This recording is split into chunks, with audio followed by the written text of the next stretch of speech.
ಗೋಪಾಲಪ್ಪ ಉಂಟತ್ತು ಎಂಬ ಸುಡುಗಾಡಿಸಿದ್ದ ಕಲಾವಿದರನ್ನು ಮತ್ತೊಮ್ಮೆ ನಾನು ಸಂದರ್ಶನಕ್ಕೆ ಆಹ್ವಾನಿಸಿದ್ದೇನೆ.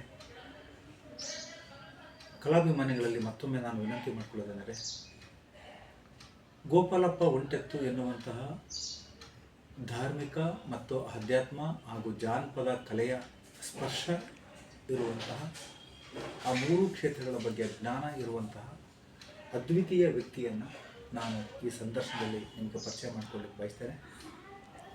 ಇವರ ಬದುಕಿನ ಒಂದೊಂದು ಮಗ್ಗಲುಗಳನ್ನು ಕೇಳ್ತಾ ಹೋದರೆ ಭಾಳ ವಿಭಿನ್ನವಾದಂಥ ಮಾಹಿತಿಗಳು, ರೋಚಕವಾದಂಥ ಪ್ರಸಂಗಗಳನ್ನು ಅವ್ರು ಹೇಳ್ತಾ ಹೋಗ್ತಾರೆ. ಗೋಪಾಲಪ್ಪ ಉಂಟೆತ್ತವರೇ, ಈ ದೆವ್ವಗಳು ದೆವ್ವಗಳು ಅಂತಲ್ಲ, ದೆವ್ವ ಅಂದರೆ ಜನ ಹೆದರ್ತಾರೆ ತುಂಬ, ಮತ್ತು ದೆವ್ವಗಳನ್ನ ಬಿಡಿಸೋಕೆ ಹೋಗೋಕೆ ಹೆದರ್ತಾರೆ, ಆ ದೆವ್ವಗಳು ಎಲ್ಲ ಬಂದಿದೆ ಅಂತೇಳಿ ಹೆದರ್ತಾರೆ. ಈಗ ನಾನು ಕೂಡ ಇಷ್ಟೆಲ್ಲ ಓದ್ಕೊಂಡಿದ್ದೀನಿ, ಬರ್ಕೊಂಡಿದ್ದೀನಿ. ನಾನು ಕೂಡ ಸಾಕಷ್ಟು ಜನ ವಿದ್ವಾಂಸರ ಜೊತೆಗೆ ನಮ್ಮ ಗುರು ಪರಂಪರೆಯಲ್ಲಿ ನಾನು ಬೆಳೆದು ಬಂದಿದ್ದೇನೆ.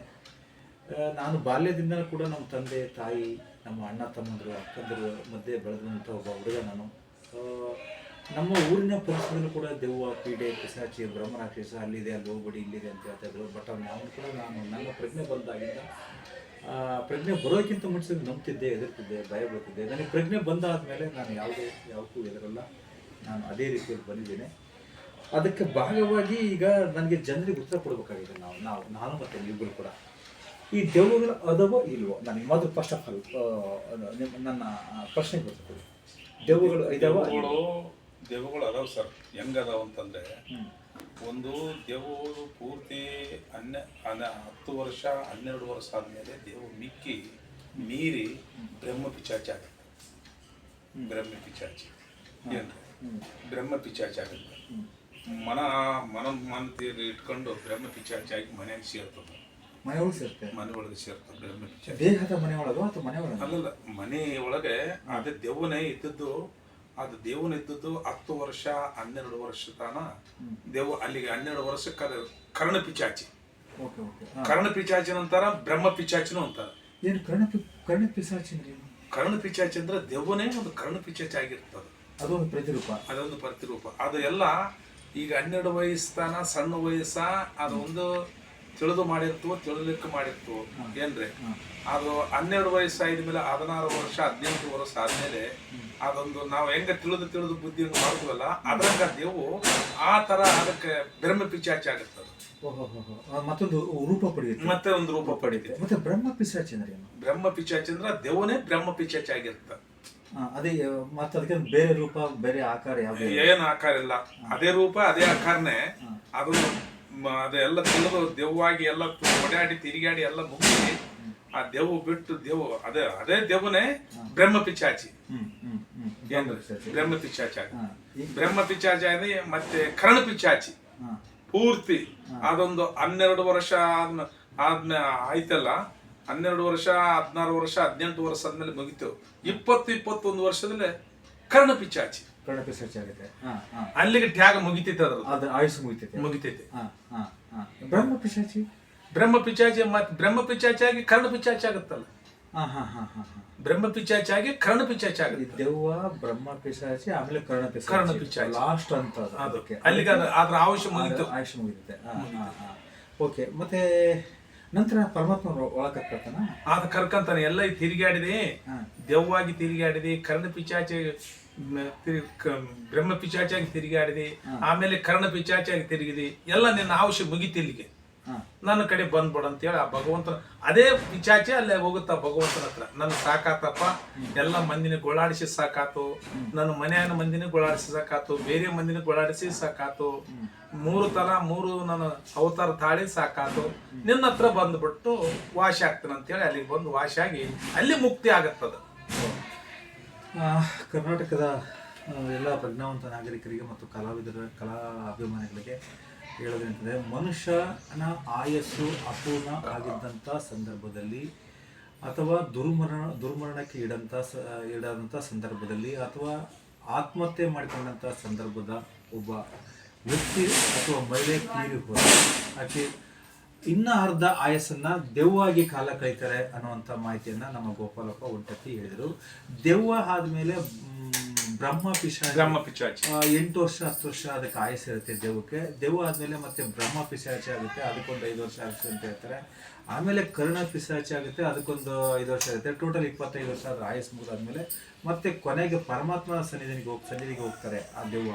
ನಾನು ಎಲ್ಲ ಬದುಕಿನ ಅನುಭವಗಳನ್ನು ಅನುಭವಿಸಿದ್ದೀನಿ, ಕಾಡಿದ್ದೀನಿ, ಹಿಂಸೆ ಕೊಟ್ಟಿದ್ದೀನಿ, ತೊಂದರೆ ಕೊಟ್ಟಿದ್ದೀನಿ. ನನ್ನ ವಯಸ್ಸು ಸಾಕು, ನನಗೆ ಮತ್ತೆ ಬೇರೆ ಪುನರ್ಜನ್ಮ ಹೇಳಿ ಪರಮಾತ್ಮ ಈಶ್ವರನಲ್ಲಿ ಹೋಗಿ ಬೇಡ್ತಾನೆ ಅಂತ ಅನ್ನೋದು ಮಾಹಿತಿ ಹೇಳ್ತಾರೆ. ಅದು ನನಗೆ ಗೊತ್ತಿಲ್ಲ. ನಾನೊಬ್ಬ ಈ ವೈದ್ಯಕೀಯ ಲೋಕ ಮತ್ತು ವೈಜ್ಞಾನಿಕ ಲೋಕದಲ್ಲಿ ಯಾವ ದೆವ್ವ ಇಲ್ಲ, ಪೀಡೆ ಇಲ್ಲ, ಪಿಸಾಚಿ ಇಲ್ಲ ಅನ್ನುವಂಥ ಜಗತ್ತಲ್ಲಿ ನಾನು ಆ ಪರಿಸರದಲ್ಲಿ ಬೆಳೆದು ಬಂದಂಥವನು, ಪ್ರಜ್ಞೆ ಬಂದಾಗಿಂದ ಇಲ್ಲಿವರೆಗೂ ಬೆಳೆದು ಬಂದಂಥವನು. ನನ್ನ ಉದ್ದೇಶ ಇಷ್ಟೇ, ಒಬ್ಬ ಕಲಾವಿದ ಅನ್ನೋ ಬದುಕು ಹೇಗಿದೆ, ಸಣ್ಣ ಸಣ್ಣ ಸಮುದಾಯಗಳು ಜೀವನ ಹೇಗಿದೆ, ಅವರು ಹೇಗೆ ಬದುಕನ್ನು ಕಟ್ಟಿಕೊಳ್ತಾರೆ, ಮತ್ತು ಅವರ ಕಲಾ ಜಗತ್ತು ಹೇಗಿದೆ, ಅವರ ಕೊಡುಗೆ ಏನು ಅನ್ನೋದ್ರ ಬಗ್ಗೆ ಮಾತ್ರ ಇಂಟರ್ವ್ಯೂ ಮಾಡ್ತಿದ್ದೀನಿ. ಅದು ಬಿಟ್ಟರೆ ಬೇರೆ ನನಗೆ ಮತ್ತೆ ಮೂಢನಂಬಿಕೆ ಹತ್ರ ನಾನು ಈ ಜನರನ್ನು ನಾನು ತಗೊಂಡು ಹೋಗೋಕ್ಕೆ ಇಷ್ಟಪಡ್ತಾ ಇಲ್ಲ. ಬಟ್ ಅದ್ರ ನಡುವೆನೂ ಕೂಡ ಕಲಾವಿದನ ನೋವುಗಳು ಜನರಿಗೆ ಗೊತ್ತಾಗಲಿ ಅನ್ನೋ ಒಂದೇ ಒಂದು ಕಾರಣಕ್ಕೋಸ್ಕರ ಈ ಥರದೊಂದು ಸಂದರ್ಶನ ಮಾಡ್ತಾಯಿದ್ದೇನೆ. ಗೋಪಾಲಪುರ ಹೊಟ್ಟೆ ಭಾಳ ಚೆನ್ನಾಗಿ ಅದ್ಭುತವಾಗಿ ಹೇಳಿದ್ವಿ. ಈಗ ಅವುಗಳಿಗೆ ಈ ದೆವ್ವ, ಪೀಡೆ, ಪಿಶಾಚಿ, ಬ್ರಹ್ಮಗಳಿಗೆ ಇಂಥ ಕಡೆನೇ ವಾಸ ಮಾಡಬೇಕು, ಇಂಥ ಕಡೆನೇ ಇರಬೇಕು, ನಾನು ಸ್ಮಶಾನದಲ್ಲೇ ಇರಬೇಕು, ಈ ಥರದ್ದೇನಾದ್ರು ಕಟ್ಟುಪಾಡುಗಳೇನಾದ್ರು ಇದೆಯಾ ನಿಮ್ಮದೇ ಆದಂಥ ಪರಿಭಾಷೆ ಒಳಗಡೆ? ಅವು ವಾಸ ಇಲ್ಲಿರ್ತವೆ, ವಾಶಿ ಸುಡಗಾಡೆಗಿರ್ತಾವ. ಇದು ಸಣ್ಣ ಪ್ರಶ್ನೆ. ಸುಡಗಾಡೆಗಿರ್ತಾವ. ಸುಡಗಾಡ ಟೈಮ್ ತಪ್ಪಿದ್ರೆ ತಮ್ಮ ಮನೆಯಲ್ಲಿ ಸೇರ್ಕೊಂತಾವ. ತಮ್ಮ ಮನೆಯಲ್ಲಿ ಅವ್ರ ಮನೆಯಲ್ಲೇ ಪೂರ್ವ ಜನ್ಮ ಮನೆಯಲ್ಲೇ ಅವ್ರ ಮನೆಯಲ್ಲೇ ಇರ್ತಾವಲ್ಲ. ಸುಡಗಾಡಿ ಕೆಲವದಿಂದ ಇದ್ದು ಆದ್ಮೇಲೆ ತಮ್ಮ ಮನೆಯಾಗ ಬೇಕಾಗಿರ್ತಲ್ಲ ಹಣ, ಆಸ್ತಿ, ದುಡ್ಡು, ಮಕ್ಕಳು, ಹೆಂಡ್ರು, ಆಸ್ತಿಗಳನ್ನ ನೋಡಿರ್ತಾರಲ್ಲ, ಮನೆಯಾಗ ಬಂದು ಸೇರ್ಕೊಂಡಿರ್ತಾರ.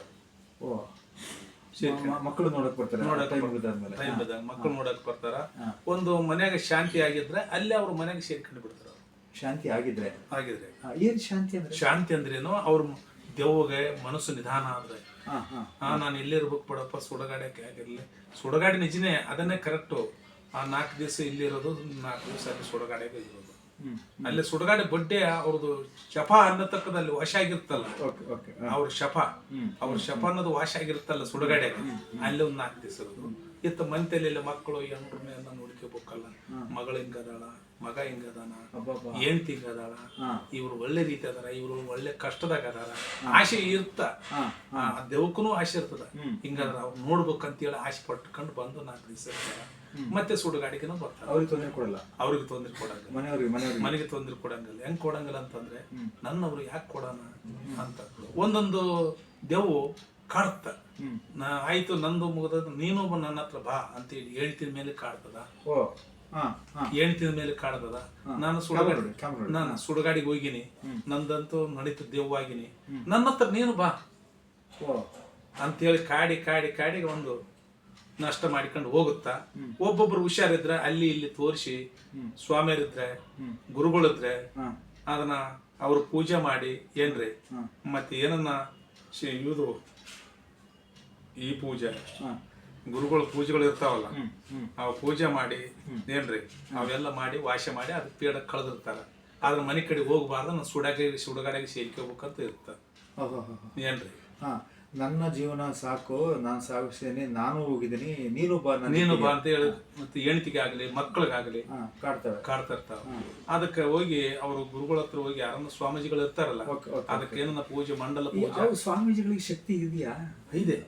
ಅವರು ಬುಕ್ಗಳು ಇದಾವ, ಮಂತ್ರ ಬುಕ್ಗಳು, ತಂತ್ರ ಬುಕ್ಗಳು ಏನ್ರಿ, ದೊಡ್ಡ ಬುಕ್ಗಳು, ಮತ್ತೆ ಗಾಚಾರದ ಬುಕ್ಗಳು, ಹಿಂದೂ ಮುಸಲ್ಮಾನದ್ದು ಮಾಟ ಮದ್ದು ಮಾಡಿಸೋದು ಹಿಂದೂ ಮುಸಲ್ಮಾನ ಬುಕ್ಗಳು ಇರ್ತಾವ ಏನ್ರಿ.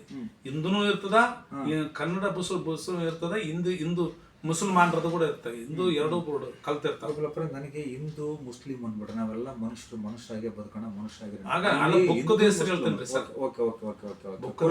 ಕುರಾನ್ ಮತ್ತು ಭಗವದ್ಗೀತೆ ಅಲ್ಲಿ ಅದರಲ್ಲಿ ಇರ್ತಾವ. ಅದನ್ನ ನೋಡಿ ಅವ್ರು ಹೇಳ್ತಾರೆ, ಹೇಳ್ತಾರ. ಅದನ್ನೆಲ್ಲ ಸಿದ್ಧಿ ಮಾಡಿ ಅವರೆಲ್ಲ ಕಾವು ಕಟ್ಟು ಮಾಡದಿರ್ತಾವ. ಕಾವು ಕಟ್ಟು ಮಾಡ್ತಾರ. ಕಾವು ಕಟ್ಟು ಅಂದ್ರೆ ಆ ಮನೆಗೆ ಗಾಚಾರ ಗಾಳಿ ಏನ್ ದೋಷ ಇರಬಾರ್ದು ಅಂತ ಹೇಳಿ ಕಾವು ಕಟ್ಟು ಸಿದ್ಧಿ ಇರ್ತಾರ, ಅದನ್ನು ಮಾಡ್ತಿರ್ತಾರ. ಓಂ ಮಾಡ್ತಾರ. ಮತ್ತೆ ಸ್ವಾಮಿಗಳು, ದೊಡ್ಡ ಸ್ವಾಮಿಗಳು ಓಂ ಮನ್ಯಾಗ ಮಾಡಿಸ್ತಾರ, ಮಠದಾಗ ಮಾಡಿಸ್ತಾರ ಏನ್ರಿ. ಬೇರೆ ಕಡೆ ಎಲ್ಲೇನ ಓಂ ಮಾಡಿಸಿ ಓಮದಲ್ಲೇ ಕಳಿಸ್ಬಿಡ್ತಾರ, ಅದನ್ನ ಮನೆಗೆ ಬರ್ಲಾರ್ದಂಗೆ. ಹೋಮ ಅವನ ಯಂತ್ರ ತಂತ್ರ ಮಾಡಿ ಮನೆಗೆ ಬಂದ ದೆವ್ವನ್ನ ಕಳಿಸ್ಬಿಡ್ತಾರೆ, ಕಳಿಸ್ತಾರೆ. ನಮ್ಮ ಹತ್ರ ಬರಬಾರ್ದು ಅಂತ ಹೇಳಿ. Okay okay okay okay